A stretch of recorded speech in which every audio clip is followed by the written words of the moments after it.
Hello and welcome to another episode of the Doster, T.O. and Fanta podcast, your favorite DTF podcast. My name is Rob Doster. I am joined today by my lovely co-host, the one and only John Fanta from Fox Sports and the Big East Digital Network and everywhere else basically on the internet that you can find anything about college basketball. And Terrence Oglesby, who is right now sitting in a Courtyard Marriott in the middle of Piscataway, New Jersey, fresh off of a trip to the Bahamas. Tio, I got to ask you right now. All right. I need your honest opinion. Atlantis in the Bahamas or the Courtyard Marriott in Piscataway, New Jersey. What's better? I don't know what hotel I'm in, but whatever hotel I'm in, I don't understand the point of decaffeinated dark coffee. Like, what are we doing here? If I'm taking a trip to East Piscataway, you better have the good stuff. Don't come over here and bring over some non-caffeinated nonsense into my room. Hotel's fine, East Piscataway. My first time, it's East Piscataway. I had a solid dinner last night, little Mexican restaurant right around the corner, but it's not as bad as what it's built up to be. I'm a big New Jersey guy. Big East guy, New Jersey guy. There you go. Yeah. It's great. All three of us are in the same state right now and not anywhere near each other, which is the podcast that way on a Zoom. So, but my story about Piscataway, my father grew up in Piscataway. My grandfather was a professor at Rutgers for about 50 years. And I was telling you guys a little bit about this off air, but the first time I ever experienced storming the field or storming the court, I think I was like 10 years old, and it was a Rutgers football game. And I'll never forget it because they were 0-9 and Syracuse at the time was 1-8. And this was back when Rutgers and Syracuse were both still in the Big East. Rutgers won the game on a last-second field goal, and all 27 fans in the crowd stormed the field, including us, after the game, which was quite something, man. When you guys all met at the 50? You all met at the 50? Yeah. Hey, yeah. You know what? Every one of us got to shake one player's hand because there were that many players, there were that few fans in the stands. Fanta, what's going on, man? How you doing over there? Everything is great in Hoboken, where the red sauce is always flowing, and so is the red.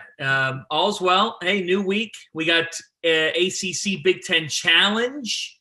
We've got the Big 12 Big East battle getting revved up this week as well. And we're through Feast Week, gentlemen. Had a wonderful, wonderful Thanksgiving. Tried deep-fried turkey for the first time, and there's no other way to do turkey after having that.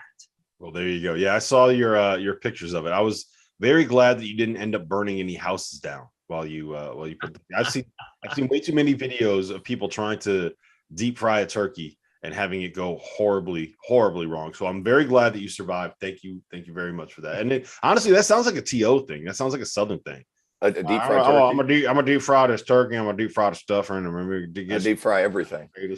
No, I only got a Thanksgiving breakfast with the kids because those dogs and my beautiful wife got to stay in the Bahamas until Saturday. I came back and called Clemson and Charleston Southern, which was good. It was good. And then you don't have to lie about that. Yeah, it was what it was. I mean, everybody knows what that game's there for. But other than that, I mean, it was fine. I got to watch some basketball. I was there for that beautiful UConn-Auburn game, which was one of the best games I've ever seen in my life. I was sitting beside Mike Schmidt, who does all the NBA draft coverage for ESPN. And there was a couple of times I almost fell out of my seat, and I looked down at Mike, and he's just shaking his head like, good Lord, like what else? It was one of the best games I've ever seen. And KD Johnson, we said it on the After Dark show after all that. That dude is insane. He is a crazy person. And I loved every bit of it. And he's not that kind of kid off the court, but I love guys that can just switch it on and turn into that guy. And he's one of those, man. Like some of the stuff that he did, stealing tips, the game tying layup towards the end of the game. And then, UConn just always had an answer. It was such a fun game to watch. That dude was built to play for Bruce Pearl. Like if Bruce Pearl went into a lab and he's like, all right, I'm going to develop a basketball player to play guard for me in my basketball program, but he would build KD Johnson. Like he is the perfect Bruce Pearl basketball player. Before we kind of get into some takeaways, I do just want to know, like, I've never been to Atlantis, right? Fan, I don't know if you've been, but I'm sure there's a lot of our listeners that have never been there. Can you just kind of take us through what the vibe of that event is? It's at a resort, and they're playing in a ballroom, and it's in the middle of the Bahamas. And how often do you see basketball there? But it seems like it's turned into, my favorite part of Feast Week is you get like Monday, Tuesday, Wednesday is the Maui Invitational, and then Wednesday, Thursday, Friday is the battle for Atlantis. And like that's the way the week is kind of built. And you have these other great games kind of interspersed in, but those are the two main attractions for me at this point. So what is the experience like at Atlantis for those games? It's actually the perfect size for an MTE that's so far away from all the schools and that people can't drive to, because if you get too big, sometimes it can have kind of a hollow feel inside the gym. But the roof's a little low. There's just enough seats for all the fans. And I will say this, it holds the sound in really well. Like that's it. It's a really cool, and I didn't realize how well that UConn traveled down, how well that Auburn traveled. Like it holds everything in. And then you have everything from the Junkanu, which is the bands and the drums and all the costumes and all that stuff that come and help you. You guys saw Jimmy Dykes who started dancing after the game with Scott Drew, which was equally cringeworthy and funny. But it was like there was just so much. They do a nice job down there. I think they were a bit overwhelmed because they added the women's part this year. And it was they didn't have all the T-shirts that I wanted, because I wanted one from each side. But for the most part, a really well-run event. The guys are dressing in meeting rooms. There's only a couple of bathrooms, and they go straight from their hotel room right down to the game. And it's a really cool event. And just the island itself, you have everything. You have something for adults. You have something for kids. There's gambling. It's a great place to be, and to be able to mix it all in with some high level basketball was big time. But I think the biggest takeaway, Rob, is the fact that it holds the sound in, and it almost electrifies some of the intensity to another level because everything kind of echoes. It's a really cool venue. Yep. All right. So let's talk about Feast Week. Let's get into some of our biggest takeaways from the week. Fancy, I'm going to go to you first. We're about 4 or 5 days removed from Duke Gonzaga right now, which a lot of people thought was one of the, if not the best games of the college basketball season. I don't know how many we're going to get that are going to be better than that. So talk me through some of your reactions, some of the ways that you feel about that. I don't think we've spoken on this pod since Gonzaga UCLA either. So what are your takeaways from some of those events in Vegas? Well, my takeaway is that Duke is the best defensive team in the country. And that's why they're ranked number one, because they did a terrific job defensively against Gonzaga. Look, Gonzaga is hard to stop. There's going to be some nights where you simply cannot stop the Zags because if they're hitting perimeter shots, then I don't know what you do over the course of 40 minutes. Duke just got out on them. Their length was so effective in that game. And that's how they dictated the game. They also did it via Paolo Banchero saying, I am the best player in this game. He made a resounding statement. And when they were up 3 at the half, I'm sitting in my hotel room and I'm thinking, man, I don't think Gonzaga played all that well. I mean, look, they couldn't hit a perimeter shot. I don't know if that's the best sign for Duke. Can Duke do this for 40 minutes against the Zags? And then they kept doing it. And the reason why they did it, Rob and T.O., is because Mark Williams has an everlasting impact on a game right now. And when he comes off, you have Theo John coming in. So they have they have no drop-off in their post-play. And I think that Wendell Moore has in fact taken the next step in his game. Jeremy Roach hits a big-time shot down the stretch. So for me, what stands out about Duke is we were concerned after the win over Kentucky. Well, can you beat them by packing it in and making them take perimeter shots? That certainly is the formula, and hope that they're off, and then hope that their defense is a little off kilter. But what I love about this Duke team is you could tell Mike Krzyzewski spent the whole summer on campus putting in a defense, because this group plays together on the defensive end. And that's why they are absolutely deserving of being the number one team in the country. I think another big takeaway, guys, is Drew Timme struggles with big athletes, and he still ended up with good numbers. I mean, I'm sitting here looking at his line, 7 of 13, 5 boards, 5 assists, but he struggles to get out of the block sometimes in moments where they really needed him. So I think Mark Williams, to what you're saying, Fanta, The guy's incredible. His length is a game changer, and you sub in Theo John, who's just in there to mix it up. He's not going to score a ton of points. He's just going to go in there. He's going to be mean. He only played – how many minutes do you think he played? I know how it's 12. He played 12 minutes. Yeah, 12 minutes, but they're hugely impactful. Yep. So that goes along to say neither team shot 31% from three, which was telling to me. And those are two concerns that we've had coming into the season about both teams. Right. I will say this, they still scored 84 and 81 points, which is insane in its own right. Trevor Keels, I know we give Paolo Banchero a lot of credit. We give him a lot of credit. We give Chet Holmgren a lot of credit. The third or fourth best freshman in the country might also be playing for Duke and Trevor Keels. Like, that guy has been outstanding. I mean, he controls the pace. He plays point for him. Wendell Moore, like you said, has taken another step. Wendell Moore is who Wendell Moore I thought he was going to be last year. It's like he is completely taking control of the offense. He's completely taken control of the team. And he has turned into that defensive-minded point guard that, because he's adapting a different way of playing and attacking a defense, it's benefiting him because he's being a little bit more patient. He's just taking angles. And because he's so big and athletic at the guard position, what is he, 6'6", 210? Like, because he's so big and athletic, he's able to thrive with just being that second or third guy. And it showed. You know what else it is? The game slowed down for him. Absolutely. Absolutely. It did. Yep. He's starting to figure out like what is happening on a basketball court. And we talked about this a little bit last night with Steve Perlman and Randolph Childress on After Dark, but it's nice to see guys that have kind of run their own race and done it at their own pace. I love that saying. Have success, right? Because here's a guy, like, how easy could it have been for him to be one of these guys that is a McDonald's All-American, that's a 5-star prospect, that comes into Duke, that is not a one and done, and everything just kind of blows up from there. And we see him go the route of some of these other guys that just don't end up making it to the league. Well, I mean, he's going to make it to the league. He's going to play in the NBA. I don't know if he's a first-round pick. I don't know if he's a second-round pick. That dude's going to play in the NBA. He's going to make a bunch of money as a professional basketball player. I don't know if he would have said that necessarily after his freshman season. So right. Nice to see someone that has stayed the course and understood that just because it takes you 3 years in college doesn't mean you can't end up being a great pro one day. Look at Chris Duarte. Chris Duarte was in college for like 6 years. Yeah. He's now the best, one of the best rookies in the NBA this year, and a guy that's going to make a ton of money playing pro ball. So can I say one more thing? Can I say one more thing about this game? Duke had 23 points off turnovers against Gonzaga, just to kind of reemphasize what Fanta said about Duke's defense. They are incredible. Like their length, Mark Williams, and if you are able to get past those guard, Mark Williams is just sitting down there waiting on you.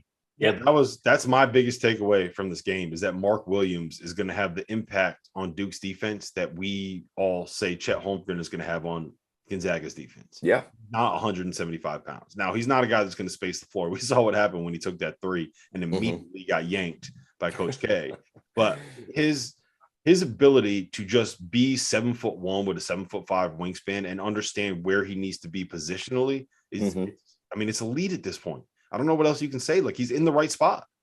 And I don't know if that's an extra year on campus. I don't know if that's having Coach K around, but I don't know if that's just who he is as a player. Maybe he just naturally understands where he's supposed to be, but he's always in the right spot. And when you have that rim protector, CO, you know this, man. When you have that rim protector, because you got beat off the dribble a lot.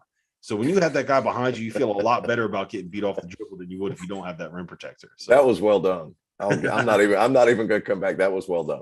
All right. So let's just. Are we going to address Gonzaga? Are we going to? Yeah, I was going to say, let's put a ball on this. Fanta, talk to me about Gonzaga. Are you concerned at all? Or is this just you play 3 top 5 teams, you're probably going to end up losing one of those games? Yeah, I mean, entering Friday night's game, they had won 67 of their last 70 games. So as a program. So I'm not concerned at all. I didn't even think that they didn't play their A game. And Duke had a lot to do with that.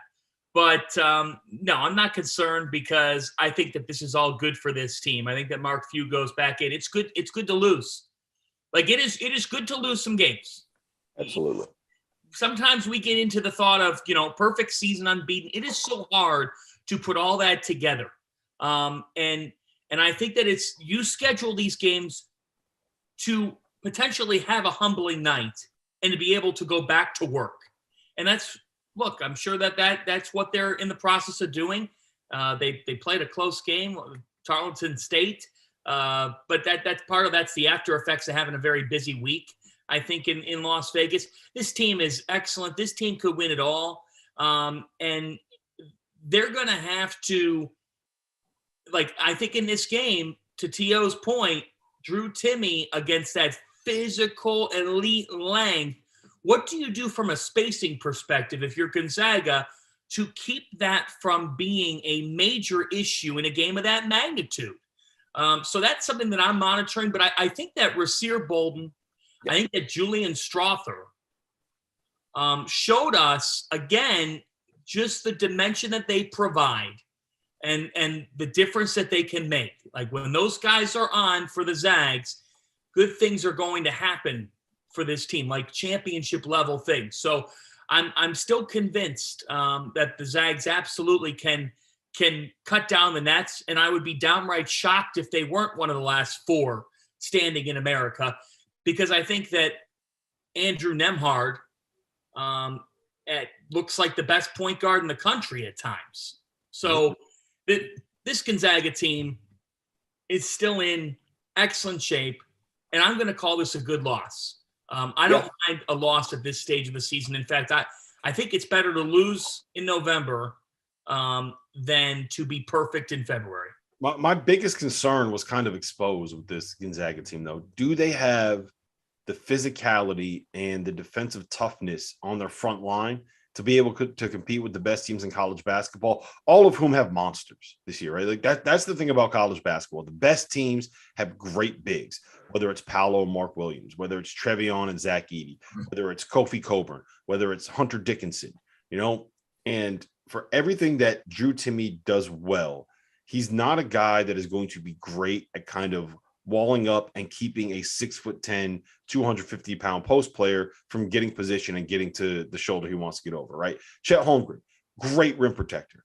Not somebody that you necessarily want defending in the post against some of these big bodies. There's going to be times when he's able to make a play just because of his length, but there's also going to be times where he gets put through the basket stanchion because he's just not there yet. And, it just is. He's 180 pounds. It just is what it is. So, they're very, very good. We're kind of picking nits when it comes to breaking them down like this. But I'm concerned about that physicality up front. All right, I'm putting you guys on the spot. Duke, Purdue, Gonzaga, rank them. T.O., you're first. Duke first. I like Purdue because of the matchup problems that they present in the same manner that Duke presented to Gonzaga. So I'm going to go Duke, Purdue, then Gonzaga. Let's keep in mind, guys, let's not go crazy here.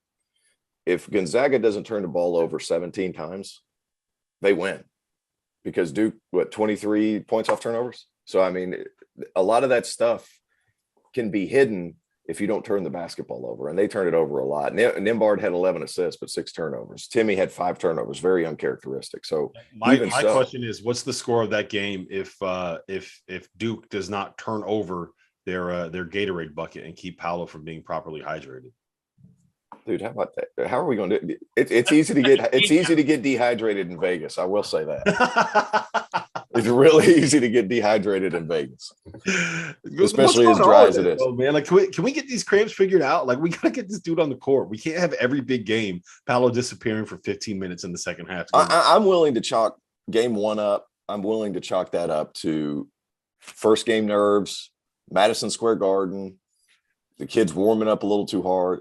I'm willing to chalk this one up to Las Vegas being the driest place on planet Earth besides the Dead Sea, and like you losing water without realizing you're losing water. So I'm going to chalk those up. If he starts cramping again, then I'm going to start to think about it a little bit more. But Purdue, man, if they showed anything, they are elite. I think Duke won, Purdue second, Gonzaga third, and Gonzaga can still win the national championship. I have no doubt in my mind. Fanta? Yeah, I'm going to go with Gonzaga 1, Duke 2, and Purdue 3. I still think the Zags are the best team in the country. I think that they had a tougher night. I think that they had an uncharacteristic evening, and in college basketball, sometimes the best team loses. So they lost this game. They kicked the crap out of UCLA, and UCLA apparently had some illnesses. I don't care. Gonzaga exploited those, and they beat up Texas, a Texas team that has a new coach and still trying to figure out exactly who they are and could be a really good team. But the fact is, I look at the Zags and I see a team that has faced some top tier exams and happened to not get an A on one of those exams. Like I thought that on a B- B night for Gonzaga overall, they still were right there. And Duke played A. They played at an A level. I am still going to lean with Gonzaga, and maybe for the sake of just being a little bit of a contrarian, I'll do that. But I still love this Zags team, and I think that Chet Holmgren in March is going to be very different than Chet Holmgren in November. I do think that he will grow and grow and grow. And Mark Few said it after the UCLA game. He said, Chet has this willingness to get better and be coachable, unlike other freshmen that I've had. That spoke to me. That spoke to me in a lot of ways.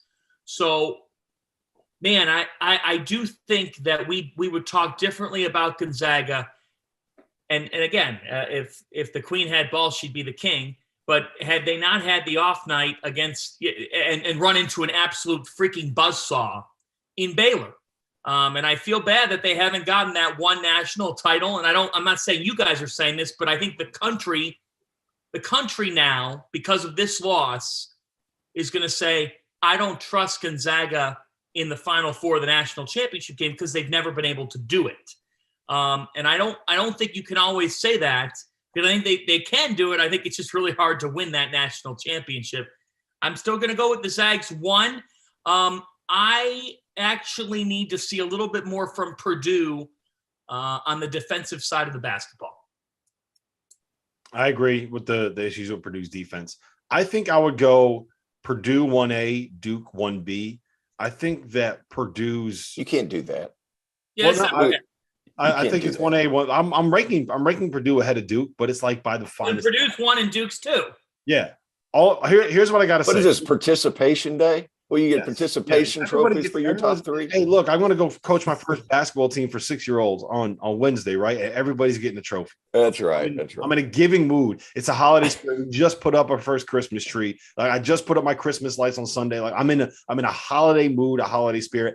Everybody gets something, T.O. Okay, fair enough. Are you trying to not get Twitter comments or something? Because okay, whatever. So Purdue 1, Duke 2, whatever it is. I think they're very, very close, though. What I will say is this: I think Purdue has the bodies to be able to match up with Duke's size as well as anybody in the country. I'm a little bit worried about whether or not Caleb Furst would be able to deal with Paolo. I do think that let me answer that. He wouldn't. No one can. But here's the thing. I think that might be the one game where you're actually able to play Zach Edey and Trevion together, especially on the defensive end of the floor. Mm-hmm. The big concern I would have in that matchup if they played each other, which, by the way, whoever was the schedule maker for the ACC Big Ten Challenge and decided to have number 1 Duke on the road, number 2 Purdue playing at home, and Duke not playing at Mackey this week, like that person's got to be fired, right? Like we got to get him up out of that job. Think about it, man. Like, look, Duke. That's what the narrative is in college basketball right now. Is it Duke number 1 or is it Purdue number 1? And we could have number 1 playing at number 2 tonight, but somebody decided that Duke needs to go to Ohio State. And somebody else decided that Purdue needed to get a visit from Florida State. Can we flex that? Is it too late to switch that? Man, I will say this: that Purdue Florida State is going to be fun to watch. I think Purdue's going to end up getting them, but talk about size on both sides of the ball. Actually, leads to my point that I was going to make about Duke is with that matchup, Duke can switch everything and they can take you out of what you want to run. Like when the throwback Duke teams, what they do best is they get out and press you. They overplay passing lanes. They don't let you run your stuff, and they basically dare you to beat them one-on-one. And I don't know if Purdue has enough dudes to be able to do that. I know they have one dude that can do that, and his name is Jaden Ivey. I know they have another dude that if you just want to go 4 out and throw the ball into Zach Edey, as good as Mark Williams is, like Zach Edey's a monster, bro. Like that dude. That dude is something else. It's amazing when you see him in person and see him go up against other enormous human beings like Armando Bacot, who looks like Morphed him. Yeah, it looks like my son standing next to me. It's incredible how large that man is and how well he can move for somebody that is 7'4" and 290 pounds or whatever he is. Let's not forget Trevion Williams. If he gets that ball at about 15 feet, there's not a lot of people that can guard him out there either.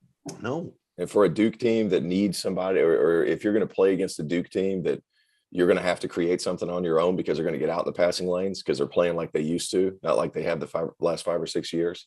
Like if he's able to get it at about 15 feet, he's a tough cover too, man. Like Purdue's good. They're really, really good. Yeah, and he could pass out of the post too. Like if you send a double at Trevion, you're going to be dead. Purdue's going to get a wide open 3. I think that's what makes him so dangerous. All right, let's move on. Biggest Feast Week takeaways. T.O., I'm going to you first on this one. What is your single biggest Feast Week takeaway? The West Coast Conference isn't just Gonzaga.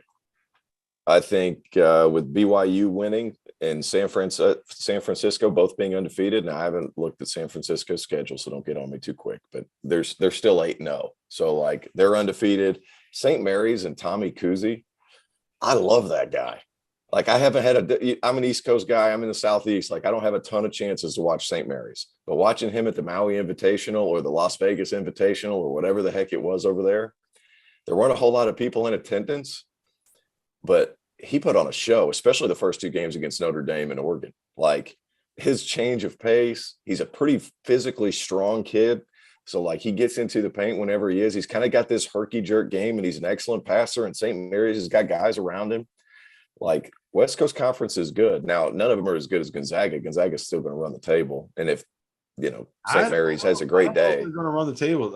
You go into the Marriott Center, 22,000 BYU students. Oh, yeah, that's true too. Tough. Gonzaga always has trouble with BYU. And the thing about it is like every game that Gonzaga plays on the road is the other team's Super Bowl.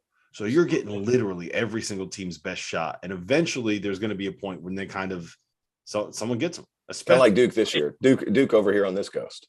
Yeah. Someone's going to get them at some point, but they're clearly the best team in the ACC, right? Duke or WCC with Gonzaga? Who are we talking about? Yeah. They're clearly the best teams. Clearly the best teams. But I mean, the top 5 or 6 in that conference were really. Here's the funny thing is, there's a larger gap between Duke and the second best team in the ACC than there is between Gonzaga and BYU. And it hurts. And it hurts me. It's been brutal over here.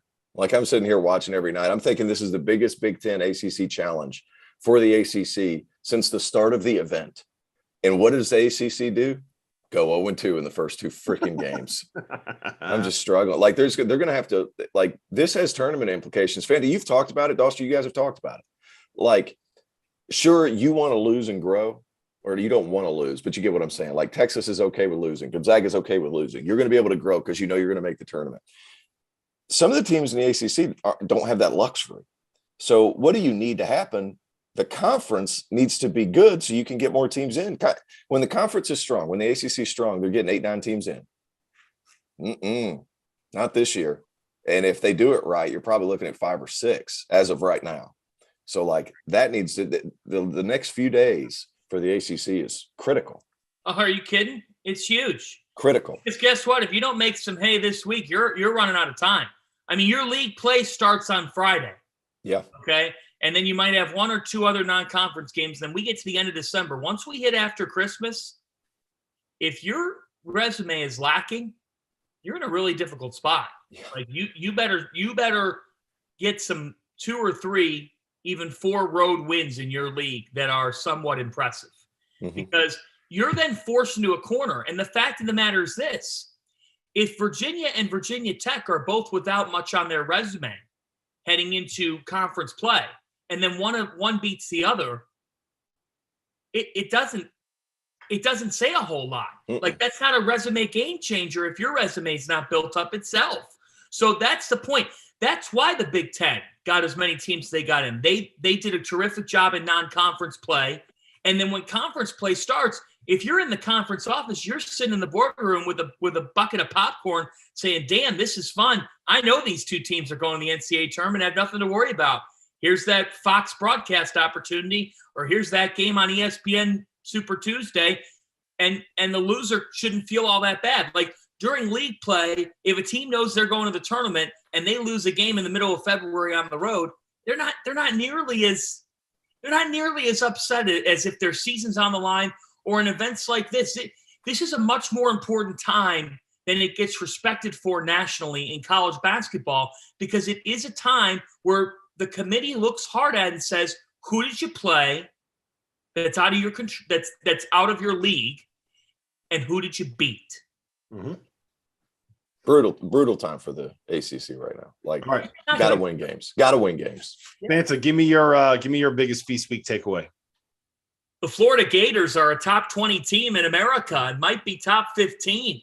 I love what Mike White has done with this group, and to bring in transfer after transfer. Your top 7 players are transfers.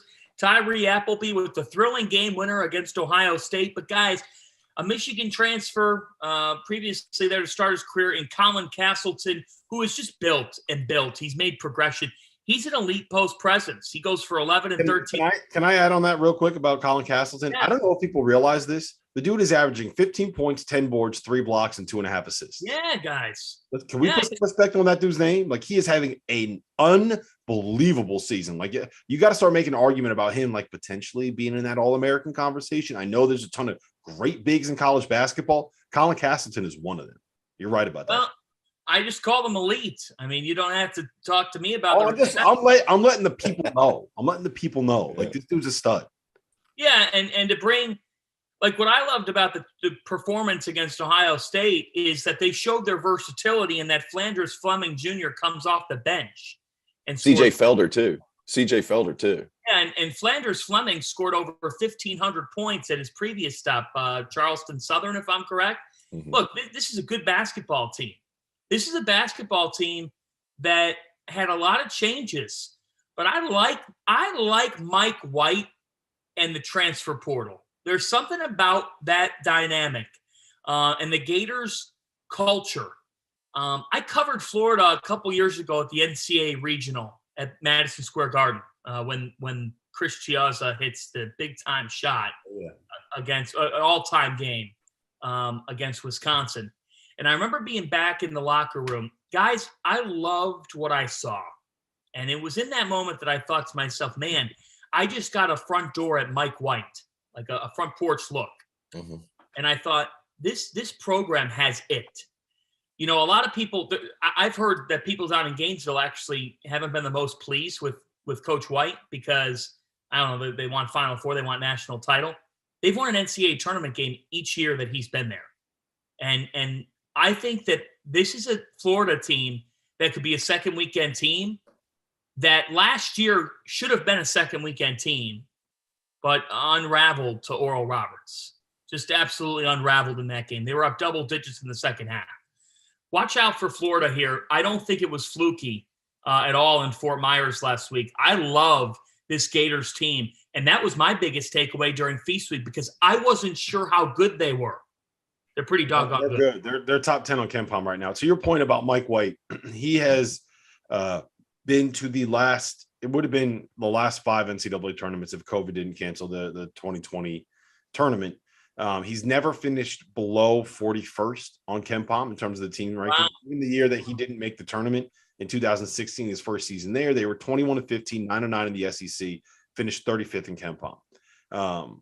They made the Elite Eight in 2017. They haven't gotten out of the first weekend since then.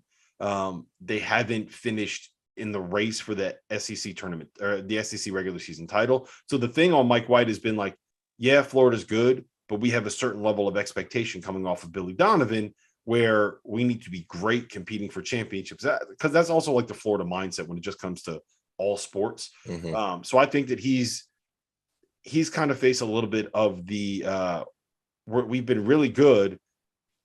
Why aren't we growing? Why aren't we going up? Why aren't we hitting this climb? And it's ridiculous, especially because last year, if they don't lose Keontae Johnson, they're probably a top 10 team with a very real chance to get to a Final Four, maybe win an SEC. So I'm happy for Mike. He's a good guy. I'm glad that they're finding some great guy.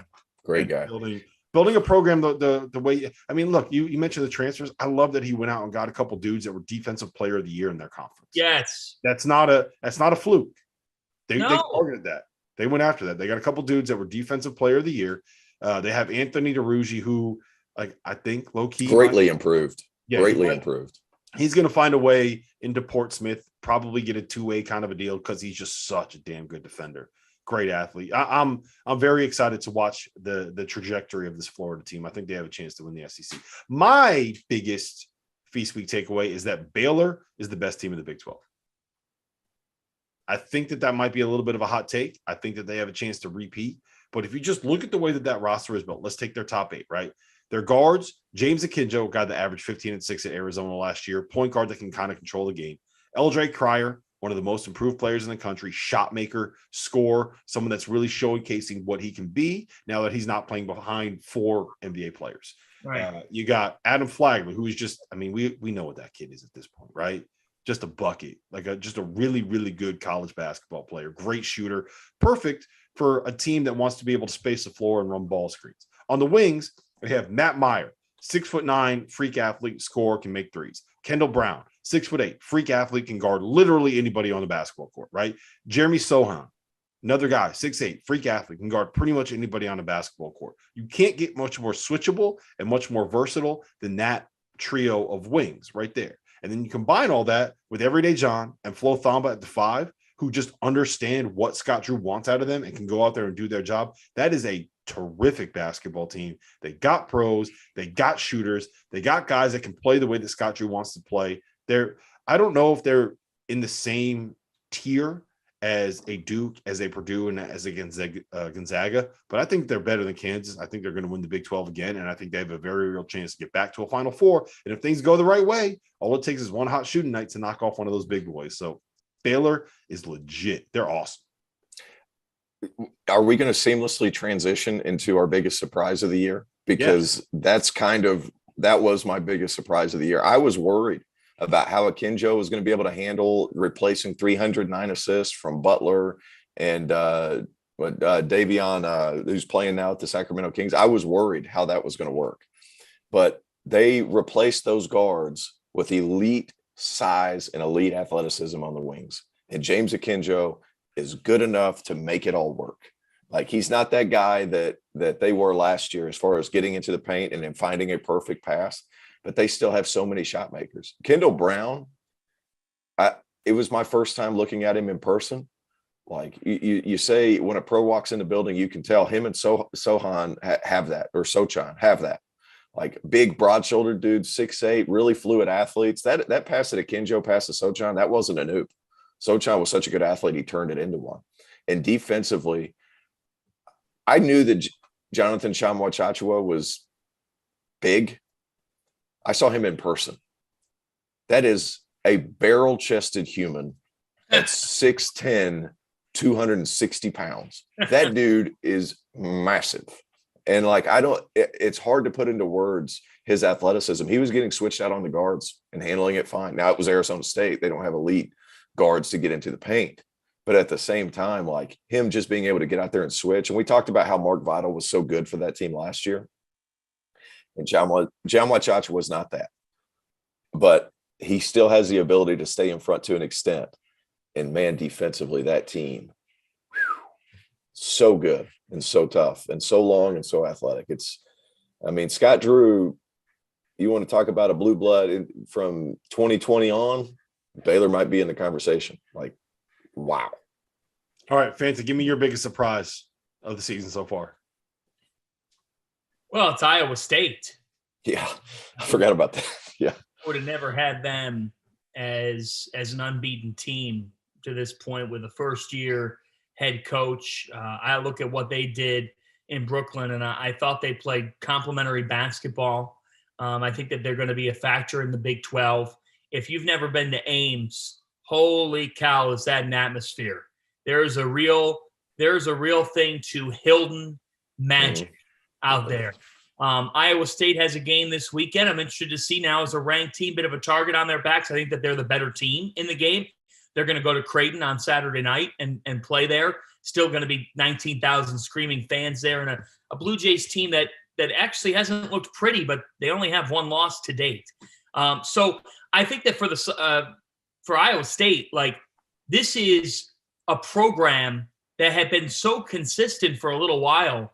that, in these recent years, they needed to go through this transformation, and man, have they transformed. I really like the makeup of this team. I think that they defend, and I think that they defended in Brooklyn. And man, what they were able to do this past week out in Brooklyn against a Memphis team that, frankly, I don't know what was going on with them offensively. I still don't know. And that was one of my biggest takeaways too. The questions that we had about Memphis are still there. Like they're valid. Yeah. I mean, that's my single biggest question mark coming out of Feast Week is like, look, we knew there were going to be issues with Memphis point guard play, but they rank right now 355th in turnover rate in college basketball. 355th. That means in terms of the percentage of possessions that ended in a turnover, there are only 3 teams that are worse than them in college basketball right now. IUPUI is worse than them, one of the worst teams in college basketball. Houston Baptist, again, another one of the worst teams in college basketball, and Jacksonville, who's not very good. Those are the only 3 teams that turn the ball over at a higher rate than Memphis does. And stop making dudes what they're not. Yeah. Like, stop trying to make dudes what they're not. Run some screens for Imani. Let him do something for you on a one-on-one basis. Stop letting them just run down and jack shots, no pass jacks. That's not basketball. That's what I was gonna ask you guys. Like, how do you fix this if you don't have a point guard and you don't have someone that can get you in the offense? Like, Imani is a 17-year-old that's wired to get his shots up, right? That's the way that he plays. How do you coach that out of him? How do you make someone be something that they're not? Because what we're seeing out of him right now, that's what he is. That's what he's always been at the high school level. So how do you get that out of him? You slow it down. You run some offense. Like, I understand that your talent is perceived as overwhelming, especially offensively, but you're not showing it because you're not putting guys in position to score. Like, stop letting Earl Timberlake dribble down and try to attack the middle and spin and try to finish. Like, I understand he's a big physical dude, not a point guard. When you don't have a point guard, set up offense. You can free flow your offense when you have a really good point guard. Like, if you don't have a solid point guard right away, or you're dealing with a freshman point guard, you need to manufacture more stuff. That's just the bottom line.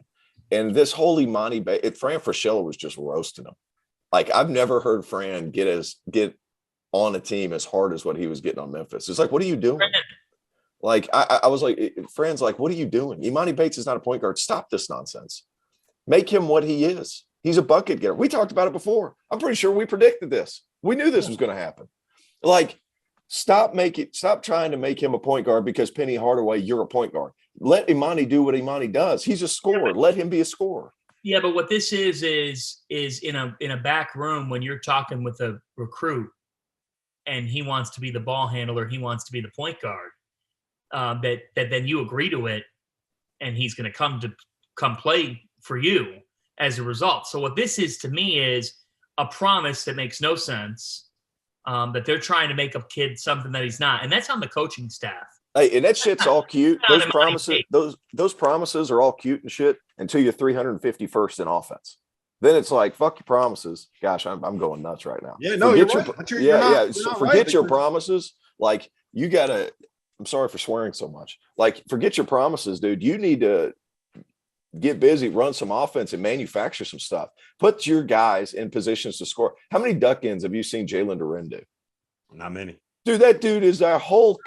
He is a beast. He's not even getting the ball unless they're dump-offs. What are we doing? Like, take advantages of the bodies that you have and run some cross screens. Get Imani the ball at 15 feet on the wing. Let him do something. He's got, and he measured short, but he's got enough height and length to get over college kids. What are we doing? Like, I understand this whole thing. Like, we recruit kids. We want to play free. We want to let them go. You can't let them do that if they're not good enough to do that. And if they don't have the mindset to play for the next guy. And not a single person at Memphis that's playing there right now has the mindset for the next guy. And that's a problem. And you're seeing the result of that problem right now because Earl Timberlake thinks he's the dude. Realistically, he's probably the 4th option. And I know he was a top 20 kid, but Lester Quiones has earned that 3rd spot because he has scored consistently at Memphis. Like, Imani Bates and Jalen Duren, you brought them in to be dudes. Let them be dudes. Set them up. Put them in position to be dudes. What are we doing? It's ridiculous. Slow the ball down. Your defense is great. Slow the ball down. Put your guys in position and turn it into a one-on-one affair. But at the same time, put them in position where they can be successful in the one-on-one. If you're going down in a semi-break situation, I saw this 4 times against Iowa State. I saw this 4 times. If Iowa State's all the way back on defense, don't let them keep going. Pull the ball out. That's Penny's responsibility. Pull the ball out. Like, stop letting Earl Timberlake go up there and just throw something up. It's ridiculous. Right. You're right. Sorry, guys. If y'all want to clip that, you can. I just went berserk. No, I didn't mean to go that crazy. What's most frustrating about watching them, though, you're 100% right, is it's like the decisions that they make, it's almost always the wrong play. Like there was one example that someone was texted to me, the clip of this. It's the offense is set up. It was early in the Iowa State game, and Amani is supposed to run off of a dribble handoff for Jalen Durant, right? But the Iowa defender reads it, gets on top of Amani, so he goes back door. Jalen Durant throws this beautiful little bounce pass, and Amani's got the ball. It's basically a 2-on-1 situation. You got a guy in the opposite corner and a help side defender under the basket, and Amani's there 12 feet from the rim. And you know what he does? He drives in, he spins, and he tries to throw an over-the-shoulder pass that ends up going straight into press row, a blind over-the-shoulder pass. The options that were there, take that pull-up. Don't hit the guy in the corner in the a hammer action, right? Hit the guy in the corner. If the dude in the corner is coming to the rim, throw the ball up to the rim, let him go get it. I think it was Malcolm Dandridge or something. Like, there were 17 different decisions that he can make. And the one that he made was he went into the help defender, he spun, threw the ball over his shoulder, a blind pass, hit somebody in press row in the head, broke his computer. That's the decision that he made. That right there, to me, sums up everything about what's wrong with this Memphis team right now. They're not making good decisions. They don't have someone that's going to step up and be like, no, that's not the way that we're doing this. And that I think make the NCAA tournament. I think they'll make the NCAA tournament. I don't think so. Not at this rate. Not unless they fix something quick. They're gonna fix it. There's the big. They haven't fixed it yet. They've been there for 3 years. Well, here's the thing. You got Larry Brown in there for a reason, right? So maybe this is what they've won all their games before this. We talk about how sometimes you need a good loss. You just got your ass kicked by Iowa State. And look, I know Iowa State had a great week in Barclays. I'm still not convinced that this Iowa State team is going to end up being a tournament team this year, right? You just got your ass kicked by Iowa State. If that's not going to open up your eyes, then I don't know if anything will. And if this isn't the wake up call that they needed, then like you're right, we can stick a fork in this Memphis season now. But I think that they're going to find a way. Why else do you have Larry Brown there not to be able to fix shit like this, right? The problem is when you have trouble manufacturing efficient offense, you're susceptible to losing to anybody in the American. And if you lose to the wrong team in the American, that could really damage you. Yep, 100%. All right. And look, and there's another thing too. Like Memphis, some of their stuff. You said they were undefeated up until that game. Yeah. A lot of their stuff is going to be blinded because they're winning against bad non-cons. Who all have they played prior to that? Do you have that? Yeah, the best one was Western Kentucky. Okay, so Western Kentucky is not very good this year. They beat. Well, it wasn't the worst. They beat Virginia Tech on a neutral floor. Damn, have they been disappointing? What the heck happened to Virginia Tech? Virginia Tech. But the thing about Virginia Tech is they're just not the kind of team that's going to give Memphis problems because they don't have the individual defenders to kind of slow those guys down. True. And Memphis's athleticism just kind of was too much for him. Same thing with Western Kentucky. Same thing with St. Louis. And like I watched the St. Louis and Western Kentucky games. Like they weren't awful. It was just once you got against a team that could go out there and force turnovers. That's kind of what they did in Iowa State. We saw a team just give the ball away over and over and over. Can we talk about Gabe Kalsher for a second? What a pickup that was! Big time. He was outstanding. Really, really good, man. Like some of these Minnesota guys, as soon as Patino left, like everybody dispersed, and you kind of wonder what's going to happen. Yep. He was terrific. Very good. Minnesota, Ben Johnson, 5-0, going on the road to Pitt tonight. Gonna have a chance to get to 6-0. Good start for him. A chance. Bet the house. That game's over. That game is over. Minnesota, just a 2.5 point favorite right now for those of you that are inclined to bet. Duke, just a 2-point favorite at Ohio State for those of you that are inclined to use our partners at Bet Rivers to put a little money down. I know that Bench is a big gambling guy, so solid plug. There's just a 1 possession favorite against Ohio State. Holy cow! Yeah, what they're doing is I was texting with the odds makers at Bet Rivers last night, and they were like, "Yeah, we were going to make them a 7-point favorite but our sources are telling us that Ohio State hid the Gatorade again from Duke. So they're predicting cramps in the second half for Paolo Banchero. Anyway, guys, listen, this has been fun. We had some good conversations. You got to hear a T.O. explosion. I don't do that often, boys. I don't do that often. And you know what the craziest part is? We just did an entire podcast and we didn't mention a single Big East team. It's good for us. We're Big East guys. We didn't do the biggest disappointment of the year. All right, you want to do? Let's do biggest disappointment. Go, Fanta. Can we do that fast? Yeah, let's do it fast. Go ahead, right. and then we'll get out of here. The biggest disappointment of the year, man. I guess if I had to pick one thus far, I'd probably say Butler. So there you go. I brought up a Big East team. Look at Fanta. That's what we call vamping for people that aren't in the TV industry. There you go. Fanta had nothing prepared, and he's like, "Oh, let me check these KenPom ratings real quick and try to come up with someone." Yeah, sorry. Pretty well. The That's my bad. The Pac-12 too. I mean, come on. Like, I bought into the Pac-12. I thought I had a big thing in the preseason about this is the Pac-12's window of opportunity to try to capitalize off of last year. The Pac-12's been disappointing. It really has been disappointing. You again, another league where your middle of the league is taking losses to bad teams. You know, they're losing bye game after bye game. That hurts your league during conference play, because then if you pick off one of the top teams and your metrics aren't good, that hurts. Yeah, that hurts. So I've been Washington State. I was so into Washington State, and then they just lost to Eastern Washington at home last week. It just the Pac-12 has been flat out bad. It's been bad. What do you have, T.O.? Most disappointing? Syracuse. Like we came in and we were thinking, man, this team can really score it. They got a lot of guys that can shoot 40% from three. Might be. I don't think might be. I think there's a pretty solid argument for them being the most unathletic team that Boeheim's ever had. And I get it. And they're very vanilla. That's all I'm going to say. And I know where you're getting with that. I know where you get, but they are. They're not athletic. There's athletic white dudes out there, but they're not on Syracuse's team. Like Joe Girard I'm lost. Like Kaderi Richmond, should have been playing last year. And you could have had Girard come off the bench and be a spark plug for your offense. Like that's what should have been happening. And it wasn't happening. So what happens? You lose him. They're not playing Benny Williams enough. Like they don't have any type of elite athleticism on that team. Barama Sidibe has not been playing. He's been in and out.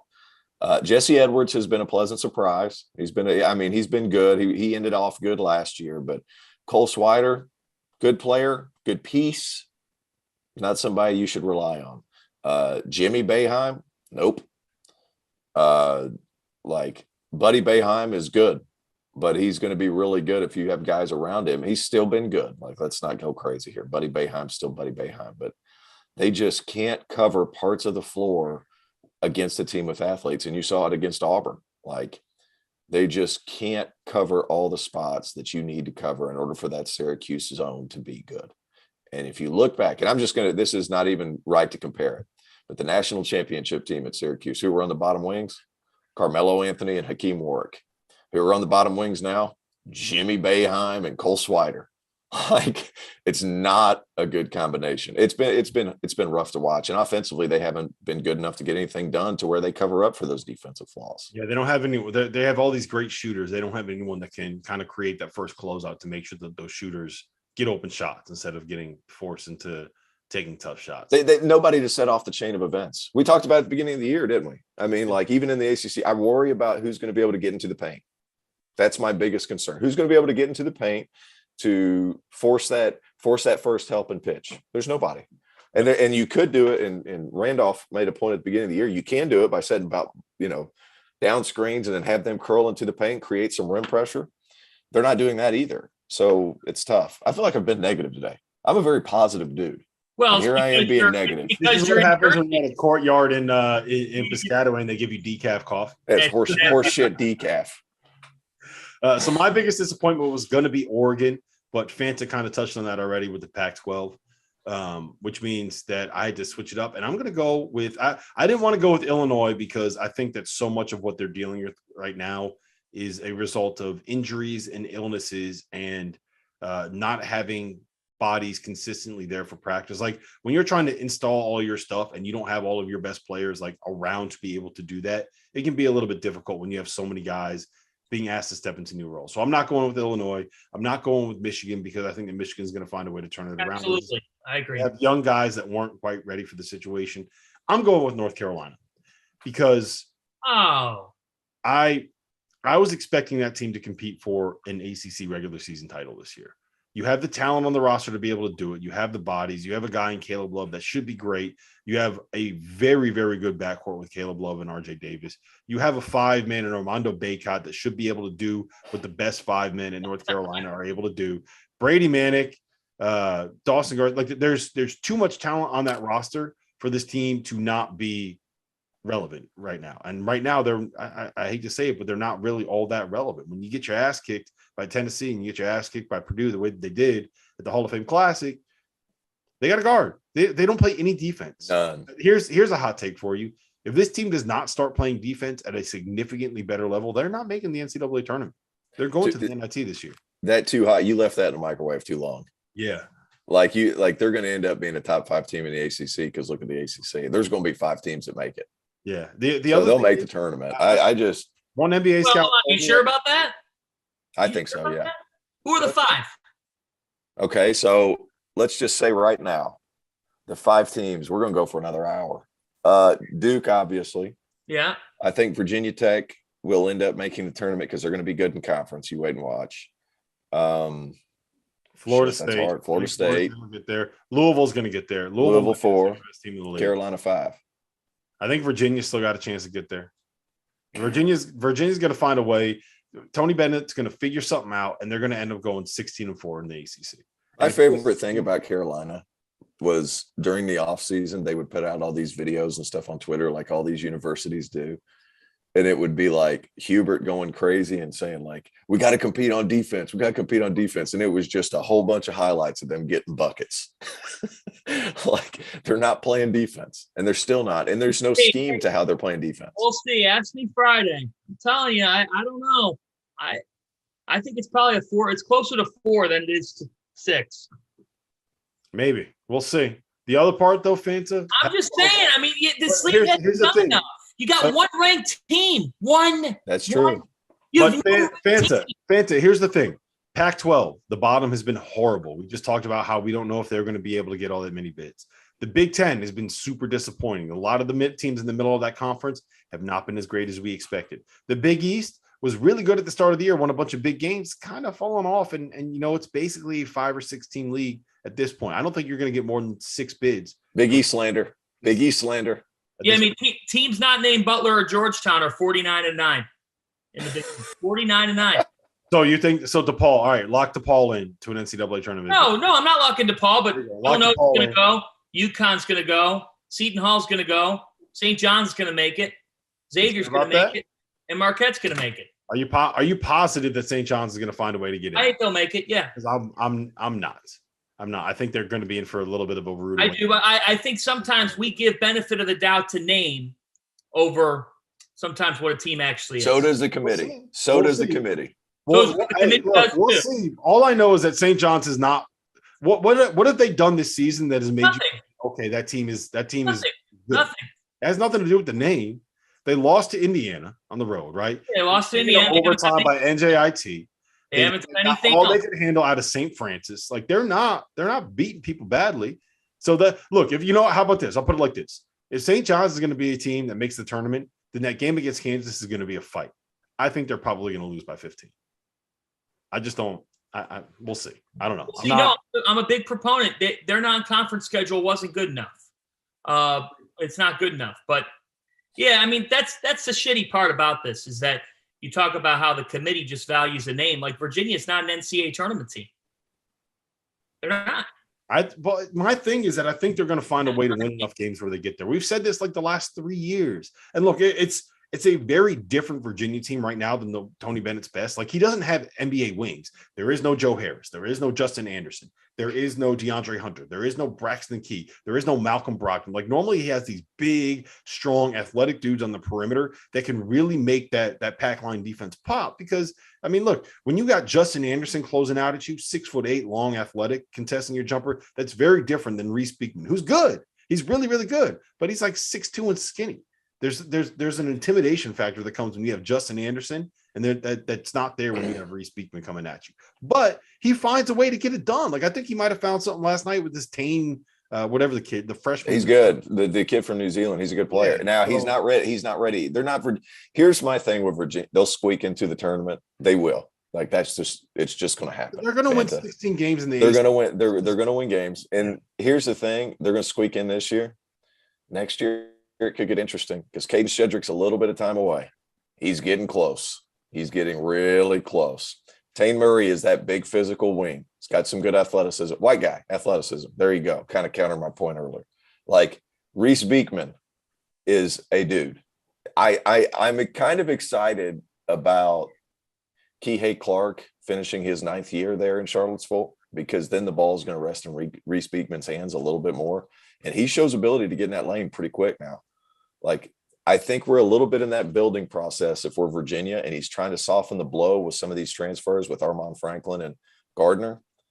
But Virginia's close to being really good again. You wait and watch. It's not going to be this year. It's not going to be this year. Their out-of-league tests are done, so they'll win in their league and they'll get in. Yep.